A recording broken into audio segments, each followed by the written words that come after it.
એન્જલના દ્વારકા પહોંચ્યા પછી એક 60 વર્ષનું દંપતી 6500 કિલોમીટરની દંડવત પગપાળા યાત્રા કરીને હમણાં જ દ્વારકા પહોંચ્યું છે। અને મિત્રો, આ દંડવત પગપાળા યાત્રા પણ જેવી તેવી નથી। પીઠના બળે દંડવત કરી અને પછી પથ્થર મૂકી અને પગપાળા કરી રહ્યા છે। અને મિત્રો, આમનો ઉદ્દેશ માત્ર એટલો જ છે કે ગાયને રાષ્ટ્રીય પ્રાણી બનાવવામાં આવે। ફક્ત દ્વારકા પૂરતું જ નહીં, પણ ભારતના તમામ મોટા મંદિરોની આવી રીતે દંડવત પગપાળા યાત્રા કરવાના છે, અને ને માત્ર ગાયને રાષ્ટ્રીય પ્રાણી બનાવવા માટે। તો આવા ગૌ પ્રેમીને હજાર હજાર વંદન છે।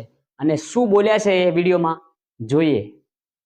दंडवत करते हुए मैं यहाँ तक पहुँचा हूँ। लगभग मेरी 6500 किलोमीटर की दंडवत हो चुकी है और आज मुझे बड़े ही आनंद की अनुभूति हो रही है, क्योंकि लोग धामों पे जाते हैं, आस औलाद मांगते हैं, धन जायदाद मांगते हैं, पद मांगते हैं, लेकिन मेरे लिए ये सब कुछ बेकार है।